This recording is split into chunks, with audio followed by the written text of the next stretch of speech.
Right, so a story that's been milling around now for some months, on and off, not one I've delved into personally before either. The sheer amount of conspiracy theorism and disinformation surrounding it, making it rather difficult to strip fact from fiction, especially when there's so many unknown variables in it. There's still a lot of mystery, a lot of murkiness surrounding it. And that's coming from me as someone who has been pulling fact from fiction and producing videos that do just that for years now. And I've hesitated over this one for some time. But the issue of the Nordstream pipelines, the two gas pipelines owned by Russian gas giant Gazprom that run from Russia to Germany, which were destroyed last September, there seems to be a little bit of clarification coming on this right now. But who did it? That's ultimately what people still need to know. Who is responsible for destroying these pipelines? Russia, naturally, has been accused by a great many as part of it, throwing its weight around with this war in Ukraine. They had a nasty habit of turning the taps off on these pipelines periodically as proverbial warning shots across the bows over any semblance of NATO interference in what it was up to in Ukraine. There were two separate explosions, 17 hours apart, which resulted in three separate leaks from the two pipelines, rendering them both completely inoperable. The fact the explosions were detected and the conveniently short time span between both makes it all seem, well, pretty much confirms foul play accounted for what happened here. But who was responsible? This is where the mystery remains. The US were against the Nord Stream pipelines being constructed from the beginning with. They were afraid it would make Europe a hostage of Russia.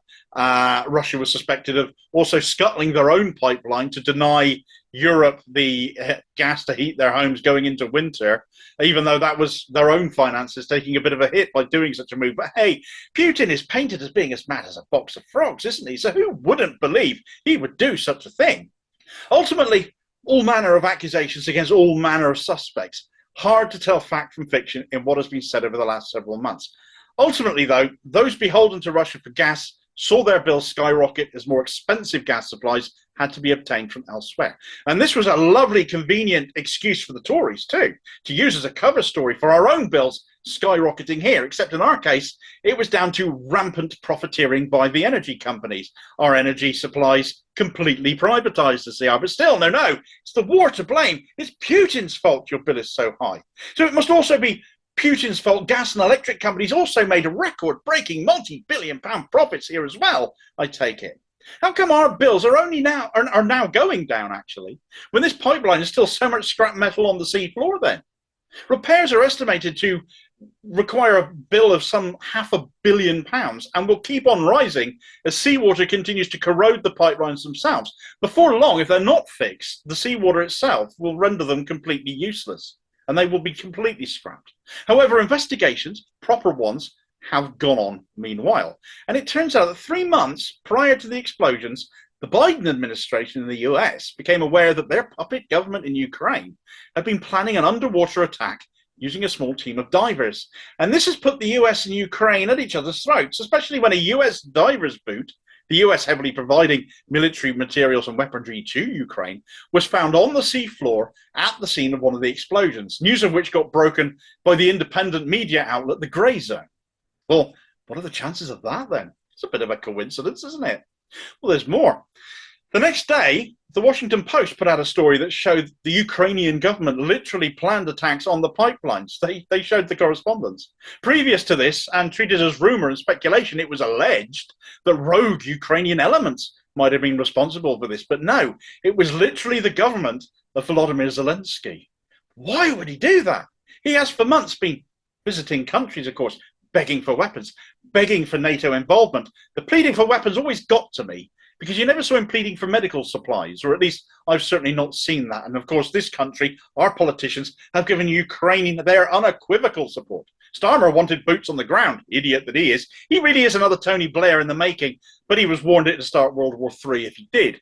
Boris Johnson, of course, used Ukraine as a football to bury his many scandals in the media. More than happy to go off on a jolly to Ukraine to see Zelensky is his best mate all of a sudden. Yet that same mainstream media lapping up all the war footing and Johnson invoking his inner Churchill impression every time he wandered off abroad, opening our arms to Ukrainian refugees as well. Yet now we have Ukraine at odds with its military daddy, Joe Biden, and the US, with the evidence now very much pointing that Ukraine scuttled the pipelines, sending European energy bills soaring as a way of, we can only surmise, trying to provoke the rest of Europe into taking a more direct role in this war. That's the only conclusion I can come up with. The US and Ukraine are meant to be our allies here, yet now both are implicated in our own economic hardship, or at least enabled the Tories, a cover story, to not do anything about it on the side of the energy companies and not ourselves. Notably on that score is another vastly underreported story concerning those windfall taxes Sunak and co eventually inflicted on the energy giants, fearing civil unrest if they didn't finally act to take some of those enormous overinflated profits that they were making. Europe, genuinely in natural gas hardship. We, on the other hand, were just getting scalped. Well, Sunak is now easing the windfall taxes off. How nice for the gazillionaire gas giants. How can they get a tax cut now suddenly? Ordinary people, working people in this country aren't getting one as well. As global oil and gas prices begin to fall, the Tories are going to scrap the windfall tax itself. They don't need to do this. An agreement was in place to keep that tax in place with the energy giants, for them to keep on paying 75% tax until 2028. So on what planet is it justifiable that they're now letting it be cut to 40% now? This is Tory ideology, pure and simple. Socialism for the rich, capitalism for the poor, taxes for the little people. Another reason to hate this government, on one hand, for allowing the energy companies to take advantage of a war they weren't actually affected by as concerns their supplies to us. Our own gas and oil fields they were working to provide us with heat and light, of course, whilst also bigging up Ukraine and out-and-out support for them, despite the fact it was a puppet US-backed administration there, and not exactly renowned for being on the level before the Russian invasion themselves either, with their tacit support for Nazism. The only other country other than the US to knock back a UN moratorium on condemning Nazism. The neo-Nazi Ukrainian Azov battalion providing more evidence of those leanings and why they might have felt that way. Russia under Putin are what they are, but so much emphasis is put on them always being the villains that now and again they might not be the only ones. This war began because of NATO encroaching westwards, happening because NATO broke their words after the Berlin Wall fell to Russia that they wouldn't expand eastwards. And Putin is not the sort of guy who will back down from that. How we view Russia is how they view NATO. So look at it from that angle. It's never been black and white about who's in the right and who isn't. Even now, as the invaded party, we've seen Ukraine doing things that have hurt us in the UK far more than Russia have in this dispute. There's been far too much propaganda surrounding Russia and Ukraine, surrounding Nordstream, surrounding the reason our energy bills spiked. The picture is slowly becoming clearer, and it's not black and white. It's full of different shades of grey. There's still a lot of murk and muddiness to it as well, but eventually the truth will come out.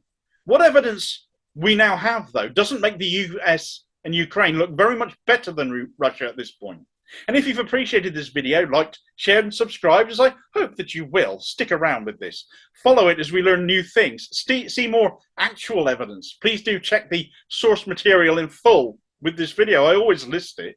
And if you'd care to stick with the channel a while longer, a while ago I did a piece on that eastward expansion of NATO, just prior to war breaking out there, in fact. So you can get an idea of things from that other perspective. There's always two sides in a war, after all. You might have picked a side in it, of course, but it's always worth hearing things from both sides to make an informed choice about that. And I'm just here to inform because the mainstream don't. And if you believe they did, well, you might not have been looking for news online, which is how you found me, isn't it? Surely.